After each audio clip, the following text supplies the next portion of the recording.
window taped. This is our next window we're working on. My brother and I today, and we did little corners down, smooth as best you can because it's not stretch.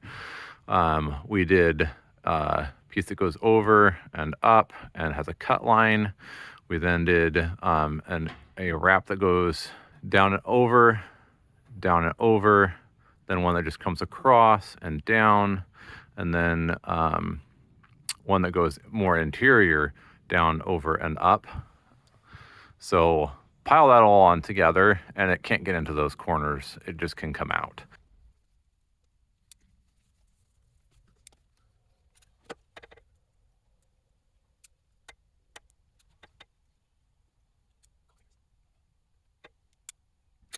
Oh, it's leaking at me, that's all.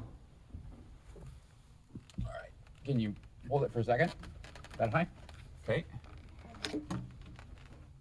And oh.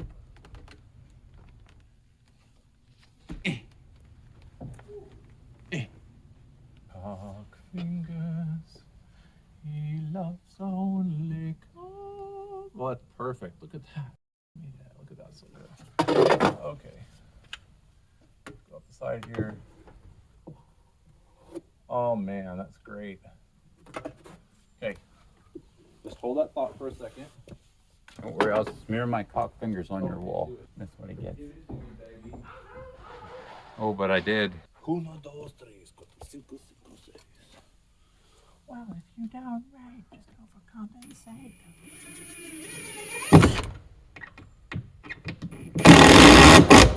We have to put up again. Oh, this is one of your damaged. You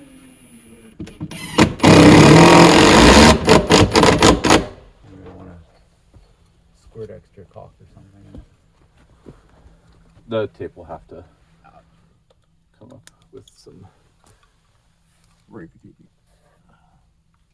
therapy.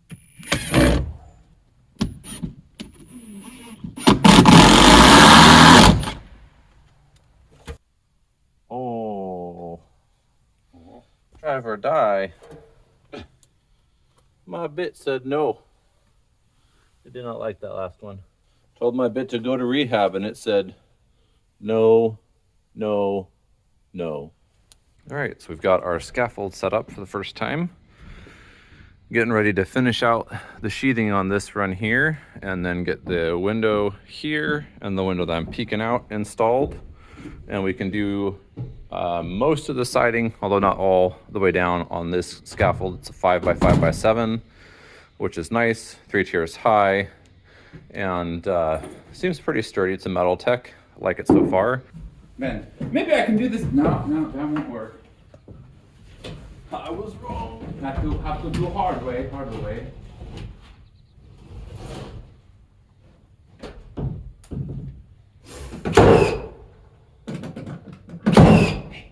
Hey, do the TikTok challenge with those deer. What's that? Shoot them with a nail gun and see if you can't throw your coat hang on top of the nail. That would be entertaining. Okay. Grab some more nails here. Put them in my pocket. I've got one hand in my pocket, and the other one's making a peace sign. Yeah. How does that peace sign work out for you? Alanis Morissette. Alanis Morissette. Is it Alanis? I don't know what it is.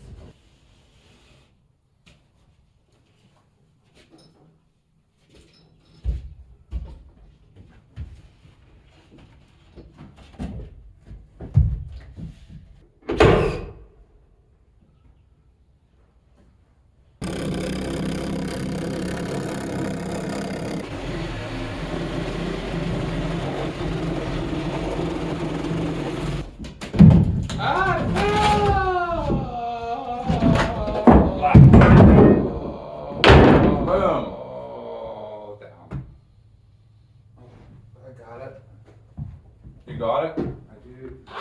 Oh, good. Yeah. Not below. Below!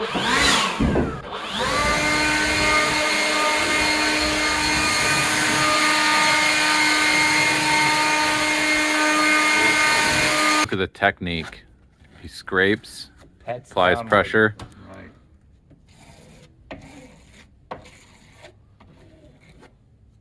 things out the window. Tries to fall 20 feet to the ground.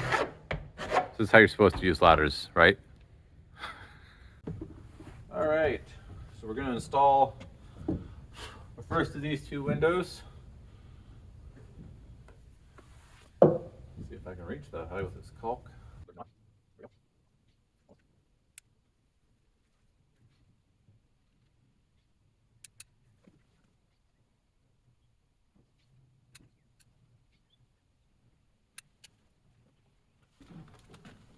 Boost it up. Oh, pulling it in too fast, Ben. Sorry.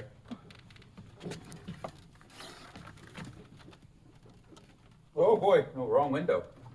Oh, I see that now. This must be that one skinny one. Okay.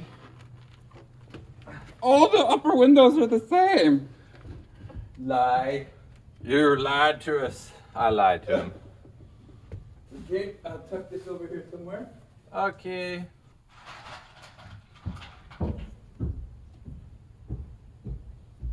Look at us, we're using a slightly different size of bit. Of course you are, you. Round two. Fight. Fight. Window big. And that means we can't be friendly. Yeah. Oh, that's so much lighter. Wow. Why don't you get that right the first time, Ben? This could be close. On the tops it says it is. We do have issues. We've used up some older exterior cabinet screws and some modified truss head screws on these windows. Basically anything with a low profile and a wide head, and anything preferably without a Phillips drive. They don't have to be very long. I'm just looking for it to have an inch of grab into the framing past the sheathing, so 1.5 inches or 2.5 inches. And that's as high as I can reach. Without the ladder. Yeah. Here, let's put the camera inside. Put the ladder out here, something bad's gonna happen. If the camera's on. So we are silly humans. And so we're just lifting this in a section of 2. I'm glad we didn't try for 3, going around all this crap here. But we're gonna lift it up and get it onto these little pylon pillar who's-a-whatsies. And that should enable us to get most of this corner on this side done.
We're just out here trying to get some taping done, and it's turning into a winter wonderland.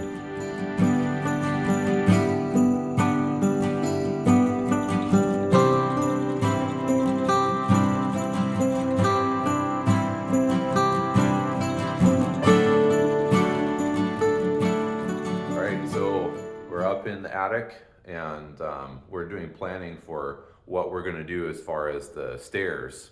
And what it calls for is for a low height wall, you know, just a standard railing height wall, only 2x4. That would take some pretty extreme securing to make that stable, just to come around the U basically. And I had thought we might do a 2x6 wall to make it easier to make that a rock solid wall, you know, tie it into the floor with posts and everything. But the other option is that we actually take a 2x4 wall all the way up to the ceiling. So I asked Casey what she thought about it. And I said, nothing that the kids can jump over. Yeah, so obviously we have two very accident prone kids, and sometimes at their ages, kids don't make the very best life decisions. That's not to say anything would ever happen, it probably wouldn't, but this just takes it out of the question. So the other plan that we're making, you know, early thinking on right now is we have these big under the rafter spaces, and our insulation on the design comes down, follows basically this as its thermal envelope, and then on the other side it's not insulated. And we talked to the county, and we're going to follow it to the pony but then keep it down in the rafters. And what that will let us do is you actually save this money on insulation, and we don't have to fur down the rafters as far when we work that way. So and it means that we can use these 24-inch on center stud bays as a spot for cubbies. Back here, where there's going to be a room, we'll start our cubbies going back, and they'll go back part way, not too deep, and then behind that there'll be storage space for long things. Say if we needed to store a rug or a bed frame or something like that, it could be stored back there. And then from here up to the front of the stairs would be storage for other things. So it's going to maximize the square footage that we're able to use, which was the whole point of choosing this house design, was it was incredibly efficient, and so we should be able to really make the most use of it. That's our plan for how we're going to finish off the space. Someday. Very Yes, far in the distant future. the distant future, the year 2000. We can see the Appalachian Mountains from here.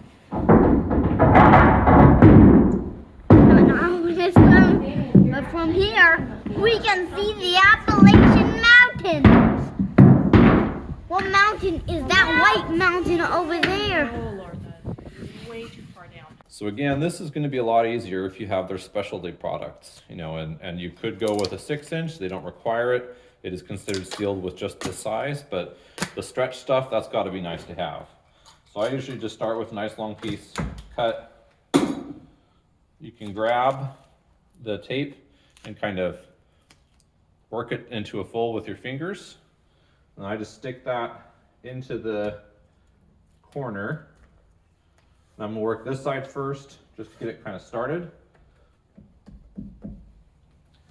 And then they make a special tool that will really work this really well.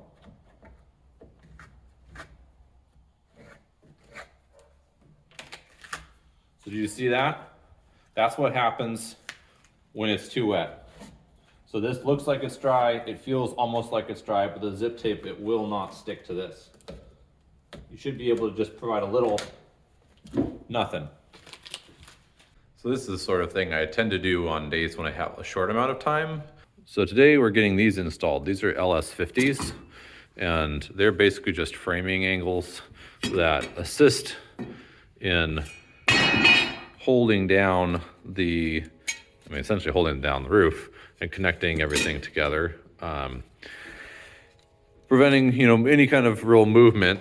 And each of these blocking gets one. That's actually excessive. I could go as far out as 27 inches with this. All I was really trying to do was make sure it wasn't less than 24 inches on center for these. These are at 27. And some of the other framing angles I could have used, the engineer allowed for, were like 17. And so this, you know, it's going to save me a little bit of time I'm not going to try and bother to measure these out. Couple of extra, they're not that expensive, and you know, for me that's kind of worth it just to have these quick, easy, uniform, and looks good that they are slightly overkill as well. So these are pre-bent before you nail them in. They start off at 45 degrees and they can go anywhere from 0 to 135 according to Simpson. So I'm just trying to get them kind of started, so to speak, and get them closer to that 90 that I would like.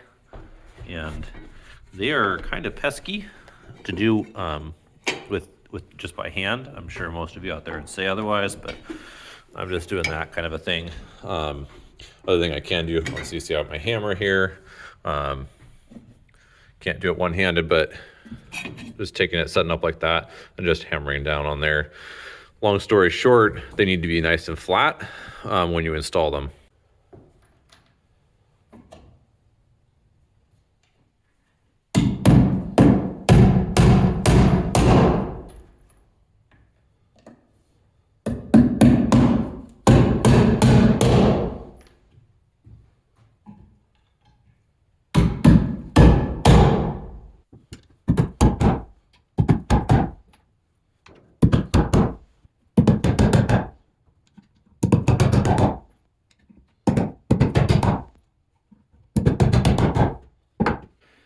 So just as does zip tape work if done correctly? Why, yes, it does. Down here is the only place that we didn't seal with a little strip of tape at the very end because I just couldn't reach. And I intend to come back to it with a ladder, but you can really see the difference between that and the rest of that space.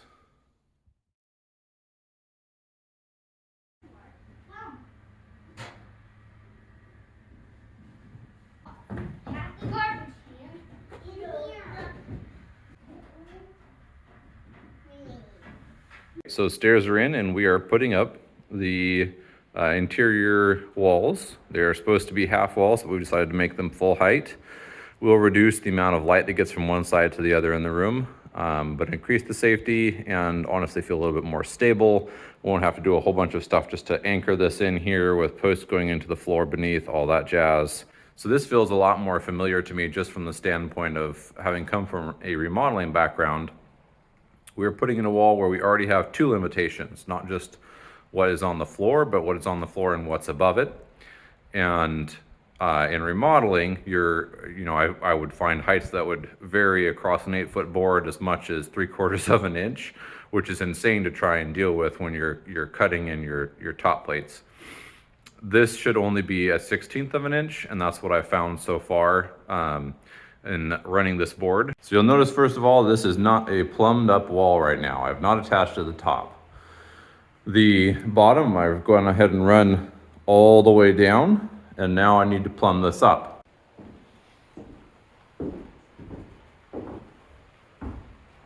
So if you're good, you can hit this with a nail. Get this all plumbed up, hold it right where you want it to be, hit it with a nail, and be on your way. If you are not great, I would suggest using a screw. I've pre-started it. Now I can put this in position to make sure that we're still plumbed in this direction, which we should be fine on that. And then I can check this one and note that it's got to come this way.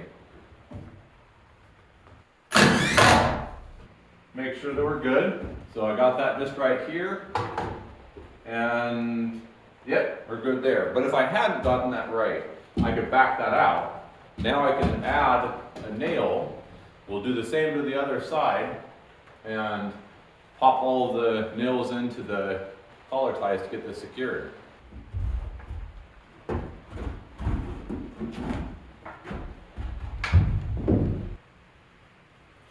So first thing I'm doing here before I start to tie either of these walls into the collar ties is I'm going to get this to where the cross wall is nicely laced up against the long wall, the first long wall. And that will make sure that the two of them are plumbed together in this plane.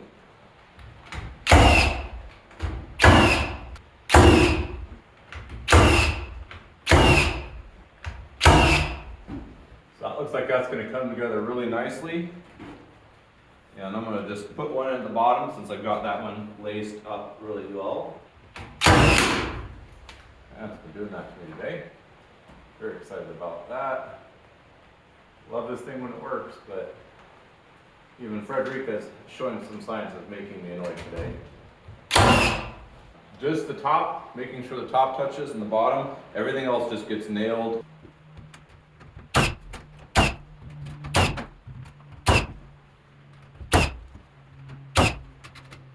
So this is what we got. Nice and straight, plumb, good to go on this angle. And that means we just have to bring this wall into agreement. Now, we're pretty close already.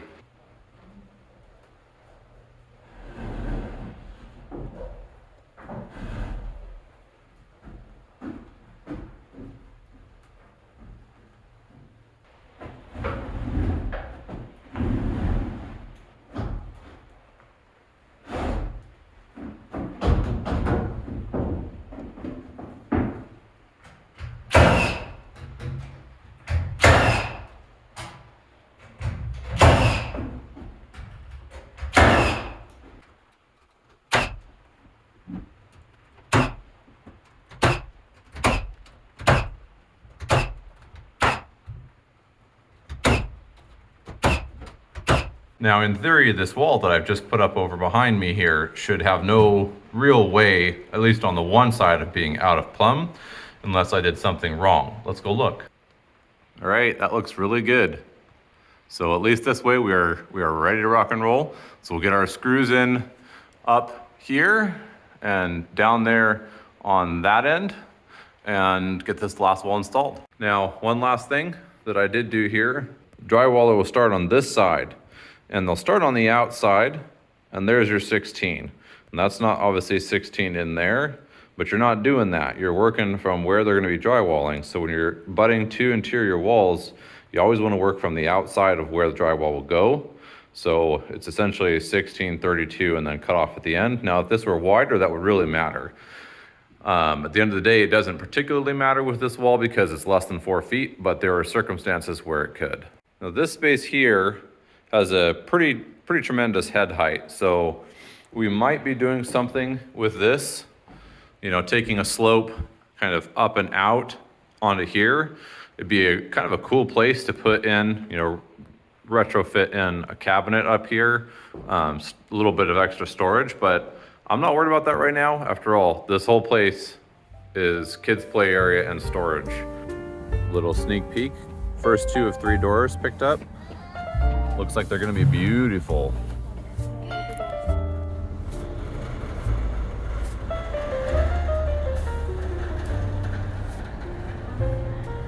So we're beyond excited about these doors finally being here. They look like they're gonna be absolutely beautiful. We can't wait to take them out of the wrap. We've kind of peeked in to make sure that they're, you know, not damaged, but obviously not taking them out fully.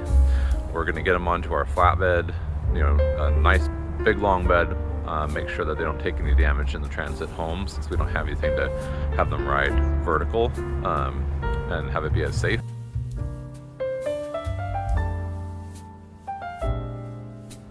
Coming out of what feels like the 100th illness of the season, I'm feeling a bit introspective. After waiting on the foundation the first half of the year, we're ending 2022 well behind where we'd hoped to on the house. We have a long way left to go, but as the house has taken shape, it's really started to feel like home already.